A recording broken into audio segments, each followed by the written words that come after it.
Hello. Hello. हाँ जी। Sir बगी sir साहब। सत साहिब जी। जोधपुर बोलूँ सर, पप्पू दास। जोधपुर से पप्पू दास। हाँ सर। हाँ जी बोलिए। मैं यूँ कहूँ कि मारे को जो संगताल आने बेहद परेशान कराए बेटा। कौन संगत वाले? जो हनी जो मैनेजमेंट लाल बेवे के क्यों परेशान करते हैं? है क्या, मैं 15-20 जना आऊँ और मैं के थे 200 जना अजीजो और मैं के चोरी थोड़ी करियो। बोल दो भैया नुके, हमें तुम्हारा सिस्टम समझ में नहीं आ रहा। हमें गुरुजी की भक्ति करनी है तो जरूरी कि हम लोग तुम्हारे साथ रहेंगे तो हमारी भक्ति होगी। हाँ सही सही है। हाँ, तुम लोग अच्छे नहीं हो। जो गुरुजी ने जो सत्संग में बता रखा है कि हमें हाँ हाँ राजनीति नहीं करनी, हमें किसी के आरक्षण में नहीं जाना, हमने ये देह दान नहीं करना, रक्तदान नहीं करना, बता दो आज तक गुरुजी ने कौन से सत्संग में दिया आदेश? हमें बता दीजिए आप। हाँ सही, वो सही है सर। है ना? तो उनको भैया अगर तुम गुरुजी के ज्ञान के विरुद्ध चलोगे हाँ तो भैया हम बिल्कुल भी तुम्हारा साथ नहीं देंगे, ना आज देंगे ना कल देंगे। सही सही है। चाहे तुम जो मर्जी करो। और क्या करोगे तुम बताओ? तुम किसी को डरा सकते हो, धमका सकते हो, जो तुम कर सकते हो वो ही कर सकते हो। भक्ति तो करना हाँ तुम्हारे तुम्हारे बस की बात है नहीं। हाँ सही है सर। किसी को कोई अच्छा रास्ता दिखाना तो तुम्हारे बस की बात है नहीं। लोगों को डराना धमकाना तुम्हारा काम है, तुम करो, तुम्हारा काम है। सही। हाँ सर। तो खुल के बोलो। मैं कह दिया भाई, मैं तो हमारे समझ में आएगी तो बस मैं तुम्हारे हम सही पे वाला, हम तुम्हारे लाल नहीं पाऊँ बे के हम थाने छोड़ना पड़ी। मैं क्या काला छोड़ता पहले आज छोड़ो। बिल्कुल छोड़ो ना। मैं, हम तुम्हारे को छोड़ के तो साथ संगति से जुड़े हैं। हाँ सही है। हमें तो भगवान चाहिए। हमें गलत आदमी नहीं चाहिए, हमें गलत कर्म करने वाला इंसान नहीं चाहिए। हाँ सही है सर। हाँ, हमें परमात्मा चाहिए। अब भगत जी देखो वही है ना, अब इनका धंधा हो रहा है बंद। हाँ धंधा बंद हो संगत गया ने सर। नीचे नीचे इनको साथ देना छोड़ दिया, इनको पैसा देना छोड़ दिया। अब इन लोगों को हो गई टेंशन कि तुम्हारे खर्चे कहाँ से चलेंगे। तुमने इतने बड़े बड़े आश्रम खोल दिए, अब इनमें आएगा कौन? आएगा नहीं तो पैसा कौन देगा? तो अब ये दबाव डाल रहे हैं संगत पे। हाँ दबाव डाल सर। हाँ, अब ये काल क्या करेगा, एक एक आत्मा को दबाव देके भय दिखा दिखा के तोड़ने का प्रयास करेगा। और हाँ हाँ ये है सही है। हमारी भगत जी ये परीक्षा सही सही है, परीक्षा है सर। है कि नहीं? तो हमने हाँ भगत जी अगर बात समझ में आ गई है तो एक रास्ता अपनाना है। और भाई संघर्ष तो करना पड़ेगा भगत जी। अगर हम लोक लाज या भय या डर से अगर हम उनकी बात स्वीकार कर लेंगे तो हम परमात्मा से दूर हो जाएंगे। हाँ सही सही है। ये हमें क्या दे देंगे? कुछ नहीं दे सकते। सही सही है। और ये कोई दबाव का मार्ग थोड़ी है कि भाई तुम अगर हमारे साथ में नहीं जुड़ोगे तो ये हो जाएगा वो हो जाएगा। सही सही है सर। भक्ति है, भक्ति स्वतंत्रता की है। जो भगवान ने किसी पे दबाव नहीं दिया, परमात्मा ने सतलोक में किसी को दबाव में नहीं रखा, वहां भी सबको स्वतंत्र रखा हुआ है। हम स्वतंत्र हाँ थे तभी तो हमने काल के साथ आने के लिए यहाँ भर दी। हाँ तभी तो सही सही है। परमात्मा ने हमारे को वहां से निकाल दिया। निकाल दिया अगर सर। मालिक ने दबाव दे के अगर रखना होता तो वहां से कौन आ जाता? बिल्कुल कोई नहीं आता सर। और यहाँ भी उस काल ने यही कहा था परमात्मा के साथ कि परमात्मा आप किसी के साथ जबरदस्ती मत करना, जो आपका ज्ञान समझे आपका, नहीं तो मेरा। हाँ तो सही ये सर। कौन होते हैं दबाव देने वाले? अब ये है काल के एजेंट। इससे सही सही है। साबित होता है, इनकी क्रियाओं से साबित होता है कि ये काल के एजेंट हैं। क्योंकि काल का काम है साम दाम दंड भेद, और कोई भी घटिया से घटिया नीति अपना के इन आत्माओं को सत भक्ति मार्ग अर्थात सात संगति से तोड़ो और अपने काल के जाल में लेके आओ। सही सही है सर। तो सीधा दो टूक जवाब दोनों का, आए हो चाय पियो तो बहुत अच्छी बात है, खाना खाओ तो खाना बना देते हैं। बाकी भैया तुम सोचो कि हम तुम्हारे कुकर्मों में वापस शामिल हो जाएंगे, वो भैया हम लोग हाँ उस समय हम अनजान थे, हमें जानकारी नहीं थी, इसलिए हमने तुम्हारा साथ दिया। अब हमें साथ संगति से सब कुछ मालूम पड़ गया, हम तुम्हारा साथ नहीं दे सकते। तुम्हें जो करना तुम करो। सही है। सीधा बोलो। और एक बात भगत जी, अब कोई है कि मरता में बहन के मायर एड़ा मैं टाबर तो मन नहीं है, मैं वो कहीं कर सकूँ ना। देखो, जिसने नाम ले रखा है मर्यादा उसके लिए है भगत जी। अनुपदेशी के लिए कोई मर्यादा नहीं है। अनुपदेशी जो मर्जी करे। मैं तो हम जाऊँ नहीं बहन उठी पग ही नहीं दूँ साहब, पर हम कहें कि तभी मन नहीं तो मैं थे जाना थारो काम जाने। और बाकी कहीं मैं तो गोभी भवन बस फसल है बेरो करी का अपना जोधपुर कने जे आईटी ऑफिस कने। फिर मैं क्या भाई माँ हिसाब लगा लिया, मैं आज 1.5 लाख की फसल हुई तो मारो एकलो तो क्यों यो नहीं। और मैं कह बाकी रहे नहीं माने बाकी मारे मारे बंटरो 30,000 रुपया होवे और बाकी और कमाई है तो यार कर्म जाने धर्म जाने और करे जो कर दो और हम कहीं करो अपन के मन है नहीं। सही बात। मैं इनमें भगत जी मैं बाकी मैं कोई सहयोग नहीं दूं नहीं मैं मारे हिसाब रुपये दूं मन। देखो परमात्मा ने यही तो बताया, जब तक हम भगत होके इन परंपराओं में आना जाना नहीं छोड़ेंगे, सहयोग करना नहीं छोड़ेंगे, तो ये लोग कैसे छोड़ेंगे। वो तो सही है भगत जी मैं बात है हम मुझको हमें दूसरा ने मैं कंट्रोल कर नहीं सकूं हम कहीं समझाना ना है उनकी मर्जी है, वो चाहे लाख चाहे मायरा भरे बात भरे, हमें क्या लेना देना उनसे। हाँ बस हमने अपने गुरु मर्यादा में रहना, क्योंकि हमने नाम ले रखा है। सही सही। बाकी जो करे सो करे, हमें क्या दिक्कत है। भाई बंधु जाए तो जाए, बाल बच्चे जाए तो जाए, हमें नहीं जाना भगत जी। देखो अगर मैं मरीज हूँ तो नियम तो मेरे लिए है ना डॉक्टर के। बिल्कुल बिल्कुल सही है सर। हाँ आज पूछ रहे तो मैं क्या भाई अपन जो अपन नेम अपन के ने बाकी हमारे चाहे की भी करे अपन की मतलब को नहीं अपन राकड़े रहे नहीं कोई समझे। अब देखो भगत जी आगामी समय में अगर गुरु जी का भगत बन के रहना है और अगर आपत्तियों से बचना है तो भगत जी 100% आपको नियम निभाने पड़ेंगे। नहीं वो तो आप हाँ अब वो नहीं चलेगा भाई, ये कोई पहले वाला समय थोड़ी है जो परमात्मा ने एक बार लोगों को भाई अपने पीछे लगाना था, उनको जोड़ना था, इसलिए चलो भाई कोई बात नहीं, तुम एक बार जुड़ो फिर ज्ञान समझोगे, धीरे धीरे समझ में आएगा। अब वो समय निकल चुका है भगत जी, अब परमात्मा ने हर प्रकार से समझा दिया है, तैयार कर दिया है। अब यदि कोई उनके विधान में, नियमों में, मर्यादाओं में त्रुटि करेगा तो भगत जी अब आगे देखो काल उसको नहीं बख्शेगा। सही है सर। क्योंकि काल तो बिल्कुल आंख फाड़ के बैठा हुआ कि कोई भी भगत छोटी सी भी गलती करे मैं उसकी जो है चोटी पकड़ूं। तो परमात्मा भी क्या करेगा भाई, 27 साल से ज्ञान दे के ले जा भाई, जब इतने साल से मेरी संगत करके ये नहीं समझा तो ये मेरे काम का नहीं है, ले जा इसको। अभी भी लोक लाज मान मर्यादा और अहंकार में ही घुसा हुआ है, तो परमात्मा भी नहीं बचाएगा। और इसीलिए नहीं बचा रहा भगत जी, ये मैनेजमेंट के पीछे लगे हुए लोग आए दिन मर रहे हैं, सैकड़ों की संख्या में बेमौत। क्यों मर रहे हैं, क्यों नहीं बचा रहा भगवान, इसीलिए नहीं बचा रहा। इतना समझाने के बाद भी लोग जो है अपने गुरु वचन को तोड़ रहे हैं बात बात पे, क्योंकि उनको सत्संगति नहीं मिली, उनको साथ संगति नहीं मिल रही, उनको कोई बताने वाला नहीं मिल रहा भगत जी, उनका कोई मार्गदर्शन सही से नहीं कर रहा। जो भी मिलता है उनको ज्योति पाठ के नाम पे लूटने वाला मिलता है। कोई भी शंका होती है तो सीधा कह देते हैं लगाओ प्रार्थना, फिर प्रार्थना का जवाब आता है ज्योति कराओ, पाठ कराओ। अरे उसने तुमसे शंका जाहिर की है, तुम समाधान करने के बजाय उसको ज्योति पाठ का दंड दे रहे हो। ज्योति पाठ कोई समाधान है क्या? कोई समाधान नहीं है सर। तो भगत जी वो मरेंगे फिर बेचारे क्या करेंगे, या फिर इनका साथ छोड़ेंगे वो अपने वो घर बैठ जाएंगे। और 12 महीना पालिका में आप जुड़ो नहीं सार संग तो जुड़ो को नहीं होदन कहीं मैं कोई भक्त ने लेन दियो कोई नाव दान दे रहा नाटे अपन जोधपुरी। अच्छा तो जाओ तो आपकी बात में हम वीडियो तो होने तो ही जाओ। वो कहीं एक क्या गया कहीं की सेवा है कहीं, अरे मैं क्या सेवा से बात नहीं की नहीं एक वो सेवा रुपया मैं उन चेहरा हम देख चेहरा देख एकदम मैंने काली झलक आई मतलब एकदम मतलब थोड़ा झपको पड़े काल देखिए जैसे ही हूँ मतलब उन एकदम मन थोड़ा झलक आई नहीं। अरे मैं क्या बूढ़ा आता अच्छी है बात सही है।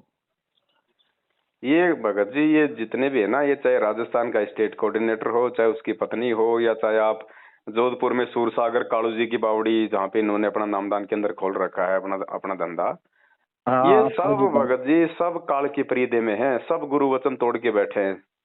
जोधपुर वालों ने देखो बहुत अच्छा धंधा पकड़ रखा है रमेणिया करवाने का। आए दिन रमेणी कराओ, दोनों तरफ से 15-15 हजार रुपये लो, बस बाढ़ में जाओ, बाद में वो रमेणी रहे ना रहे इन्होंने तो अपना अच्छे से अच्छा एक धंधा सेट कर रखा है। नहीं चार संगति जुड़ी और बाद में मैं आप जब भी जुड़ी हूँ आप बागोरी आए ना भोपाल के बागोरी आए उन टाइम आए थे मैं। अच्छा अच्छा अच्छा अच्छा आप मिलिया सत्संग करीन उठू मैं, परमात्मा की कृपा हुई जो अरे बहुत दलित आई मेरे को। चलो दया है परमात्मा की, अगर कोई आता है आपके पास में तो उनको सीधा बोलो भाई अगर अगर अगर सच्चे और अच्छे भगत बन के आते हो तो आपका स्वागत है, और अगर बकवाद करने के लिए आ रहे हो या कोई और सोच के आ रहे हो तो यहाँ पे कदम मत रखना, फिर ध्यान रखना। हाँ सही है। मैं तुम चलान फोन कर दिए चलान फोन करिए मैं क्या आवते बंद हो जाए बात क्या हो ना हो ले होते क्या होते क्या बड़ोट गिर गया पर थे तो गुरुद्वारी है भाई। अरे मैं क्या सही शूटिंग क्यों मैं हाँ नुको भाई, वो गुरुद्रोही है या देशद्रोही है वो मेरी समझ की बात है, मैं उसके साथ जुड़ूं या ना जुड़ूं। तुम कौन होते हो मेरे ऊपर दबाव देने वाले? तुम मेरे को समझा सकते हो, तुम मेरे को बोल सकते हो क्या सही है क्या गलत है, और उसके बाद मेरे समझ में आएगा वो करूंगा मैं। दबाव देने वाले हाँ तुम कौन होते हो? सही सही है भाई सीधा बोलो ना कि उस पवन ने तो मेरे ऊपर कोई दबाव दिया ही नहीं, मुझे फोन किया ही नहीं कि भैया तुम साथ संगति से जुड़ो। हमने उसके वीडियो देखे, बात समझ में आई ज्ञान आधार से, तो हम उसके साथ में हम जुड़ गए। हाँ थे क्यों दबाव दे भाई? हाँ, मैं तो तुम क्यों नहीं दबाव दे कोई- रहे हो जबरदस्ती? इसका मतलब तुम्हारा स्वार्थ है, और स्वार्थ ये है हाँ कि दिन ब दिन तुम्हारा ये धंधा डाउन होता जा रहा है, संगत तुमसे दूर होती जा रही है। अब सही तुम्हारा ये सही। महंगी महंगी गाड़ियां लाना, फालतू की प्रॉपर्टी खरीदना, ये आश्रम बना बना के इन पत्थरों में संगत का पैसा बर्बाद करना है। अब इनमें कोई आएगा नहीं तो तुम क्या करोगे वहां बैठे बैठे अकेले? गुलगुले उतारोगे? इसलिए अब इनको टेंशन हो रही है भगत जी। हाँ सही है सर। अब ये दबाव बनाएंगे, और जितना ये काल अब संगत पे ये प्रेशर बनाएगा उतना ही ये नीचे गिरेगा। क्योंकि आप दबाव बनाओगे तो ये तो है नहीं कि हम कोई भगत जी, हम कोई 18वीं सदी के मतलब की जो है अनपढ़ और गंवार व्यक्ति हैं। आज आज हर आदमी समझता है कि भैया ये मतलब दबाव क्यों बना रहा है।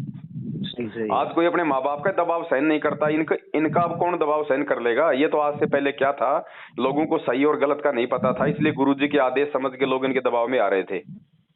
अब लोगों को मालूम पड़ गया कि यार ये पीला पर्चा है तो खुद ही छापते हैं, खुद ही लिखते हैं। हाँ, इन्होंने तो अपना घर का धंधा बना रखा है। अब लोगों को मालूम पड़ गया इन सब चीजों का, इसलिए लोग अब इनकी बातें नहीं मान रहे, इनको पैसा नहीं दे रहे, धीरे धीरे इनका साथ भी देना छोड़ दिया, तो अब इनको टेंशन हो रही है। तो सीधा जवाब दो, दो टूक जवाब दो भगत जी। ये हमारी परीक्षा होगी, ध्यान रखना। अगर हम थोड़ी भी लोक लाज कर गए, शर्मा शर्मी कर गए, तो फिर हम जो है काल के जाल में रह जाएंगे। नहीं नहीं नहीं, हम कोई तरह शर्म है इसको नहीं था, और बहुत है परमात्मा की कृपा। मतलब आज चुड़िया फटे तो बहुत ही घर में बहुत फर्क पड़ेगा हमारे साथ में। फर्क पड़ेगा भगत जी, सच्चाई का साथ देंगे, गुरु वचन पे अगर हम चलेंगे तो फर्क क्यों नहीं पड़ेगा। और सीधा बोलो भगत जी कि भैया हमारा गुरु जी एक, उनका ज्ञान एक, उनकी भक्ति एक, तो संगत में आज ये दो ग्रुप क्यों हैं? अगर दो ग्रुप बने हैं तो उन दोनों ग्रुपों के विषय में जानने का मुझे अधिकार है कि कौन सही है और कौन गलत है। हाँ सही है सर। वरना मुझे बता दो दो ग्रुप क्यों बने? क्या बात हम गुरु जी भाई इनमें से एक तो सच्चा और एक झूठा है। अब इसका निर्णय कौन करेगा? भगत करेगा। तो भगत कैसे निर्णय करेगा? जब तक दोनों ग्रुपों की बातें नहीं सुनेगा तब तक वो निर्णय नहीं कर पाएगा। तो भैया हमने तो तुम्हारा भी साथ करके देख लिया, तुम्हारी भी बातें सुन ली, अब हमने उस पवन दास का भी जो है मतलब की बातें सुन ली, हमने उसका भी साथ वो जो है वो कर लिया। अब जो हमें अच्छा लगेगा, जो हमें सच्चा लगेगा, जहाँ पे हमें गुरुजी के ज्ञान आधार से लगेगा, हम तो वहां जुड़ेंगे, हम उसके साथ रहेंगे। सीधी बात है। वरना इतने सवाल हैं, आप इनके सामने रख देना कि भैया बताओ, तुमने हरियाणा के जाट आरक्षण में 16 लाख रुपए वहां पे तुमने जाट समिति को दिए, गुरुजी के कौन से सत्संग में कि आप मतलब कि जगत वालों को दान करो, भक्तों का पैसा दो, कुपात्रों को दान दो। आनंद पाल सिंह की तुमने सीबीआई जांच कराई, 5 लाख रुपए का अजमेर में तुम लोगों ने चेक दिया। जोधपुर का जो एलडी था लक्ष्मण दास, जो जयपुर के नामदान केंद्र पे जो बैठता है, वो 4 फुट का आदमी, उसने वहां पे आनंद पाल सिंह का 5 लाख रुपए उसने वहां दिए। क्यों भैया? गुरुजी ने कब कहा कि आप किसी गैंगस्टर की सीबीआई जांच कराओ? हम संत हैं, हम भगत हैं, यहाँ तो दुनिया जो है मतलब उल्टे सीधे काम करेगी और मरेगी, तो क्या हम भगत उनकी सीबीआई जांच का समर्थन करेंगे? एक भगत यदि एक गैंगस्टर की सीबीआई जांच का समर्थन करता है तो वो भगत कहाँ रह गया? वो भी तो एक गैंगस्टर ही हो गया। सही और फिर हम भगतों के दान का तुम लोगों ने 5 लाख रुपया वहां पे सुखदेव सिंह गोगामेड़ी को दे दिया। अब वो सुखदेव सिंह उस पैसे का क्या करेगा? वो कौन सा अमृत पान करता भगत जी? सही वो सारे उल्टे काम करने वाला इंसान है। हाँ। तो बोलो भैया ये कौन से सत्संग में लिखा हुआ है? कौन से वीडियो में कहा गुरुजी ने? फिर तुमने 6 महीने में बीजेपी, 6 महीने में कांग्रेस, ये कौन से सत्संग में कहा गुरुजी ने? और फिर ये ज्योति पाठ का पैसा आज गुरुजी के जेल जाने के बाद में बिना गुरुजी के आदेश के, ये गरीबदास जी महाराज जी का वाणियां है। परमात्मा ने कहा कि इनको पढ़ने वाला भी उतना ही बड़ा महापुरुष चाहिए। और ये राजनीति करने वाले, गैंगस्टरों की सीबीआई जांच कराने वाले, जाटों को 16-16 लाख रुपए देके गंदी राजनीति करने वाले, तो गरीबदास जी महाराज जी के उस अमर ग्रंथ के हाथ लगाने के भी अधिकारी नहीं है। ये संगत भगत जी बहुत बड़ी आफत मोल ले रही है इनका सहयोग करके। आप आने वाले समय में देखना संगत के इस संगत के सर पे काल ने तलवार लटका रखी है। ये तो इनकी भक्ति चल रही है थोड़ी बहुत, जो इन्होंने कभी परमात्मा के शरण में रह के, मर्यादा में रह के जो है वो की हुई है। वरना आने वाले समय में देखना भगत जी, इन सब की मर्यादा टूटी हुई है। जो जो व्यक्ति आज मैनेजमेंट के साथ में, इनकी वो दुर्गतियां होंगी, आपको यहीं पे दिखाई देगा। सही सही। और हो रही आए दिन भगत जी, क्या कमी रह गई? जब 12-12 भगत तुम्हारे अगर एक्सीडेंट में अगर एक साथ मर रहे हैं, तो इससे बड़ी दुर्गति और क्या होगी? सही सही। नहीं तो भगवान के भगत को काल हाथ लगा दे क्या? नहीं लगा। अरे नौकर बड़ा होता है, मालिक बड़ा होता है? हाँ। वो परमात्मा का नौकर, वो काल उस परमात्मा के बच्चों को दर्दनाक मौत दे रहा है आए दिन। परमात्मा ने गद्दी दाब ली है, बस पाठ कर ढूंगा उठे तो आप देगा, गुरु जी बैठ गए तो परमात्मा तो भगत जी बिल्कुल हमारे को पढ़ा के, लिखा के, समझा के और चुपचाप जाके जेल में बैठ गया कि अब मैं छटनी कर लूंगा। जो मेरा होगा वो मेरे ज्ञान पे चलेगा, मेरे विचारों पे चलेगा, मेरे सिद्धांतों पे चलेगा। और जो काल प्रेरित होगा मेरे से नाम लेके, वो अपनी औकात दिखा देगा, वो मेरे से दूर हो जाएगा। सही है सर। तो जो अच्छी आत्मा थी, मालिक ने वो सत्सेवकों के रूप में छांट ली, और जो गंदगी थी वो मैनेजमेंट के साथ में है भगत जी। अब उनमें कोई अच्छी आत्मा होगी तो धीरे धीरे निकल के आती रहेगी। बस सीधी सी बात। ठीक सर, ठीक है भगत जी। 2 टूक में जवाब दो, कोई शर्मा शर्मी नहीं है। हमने उनसे कोई कर्जा नहीं ले रखा है, उल्टा वो हमारे पैसे पे हराम के टूक तोड़ रहे हैं। सही सही है कि नहीं? तो सीधा बोलो भगत जी, घबराने की, शर्माने की जरूरत नहीं है। वो समय निकल चुका है। ये 21वीं सदी है। हम किसी के बाप के गुलाम नहीं है, हम परमात्मा के ज्ञान के गुलाम है। सही सही। और जो ज्ञान के अनुसार नहीं है, वो हमारा लगता ना कुछ भी। सही है बिल्कुल। चाहे वो गुरु जी का बेटा हो, चाहे बेटी हो, चाहे भाई हो, चाहे रिश्तेदार हो, चाहे जवाई हो, चाहे कोई कोऑर्डिनेटर हो, चाहे कोई कोऑर्डिनेटर नहीं हो। सही है। अपना कुछ नहीं लगता भगत जी। वो 2 कोटि का जीव है। वो अपने आप में बहुत बड़ा मिनिस्टर होगा। वो अपनी जगह है, हमारे लिए कुछ नहीं है। हाँ भगत जी, अब अगर ऐसा संगति हो तो माने का भेजो इन मत। हाँ ठीक है, आपका नंबर जोड़ दूंगा मैं व्हाट्सएप का ग्रुप में। हाँ व्हाट्सएप भेज दीजिए सर। ठीक है भगत जी। सत साहिब। सत साहिब, सत साहिब।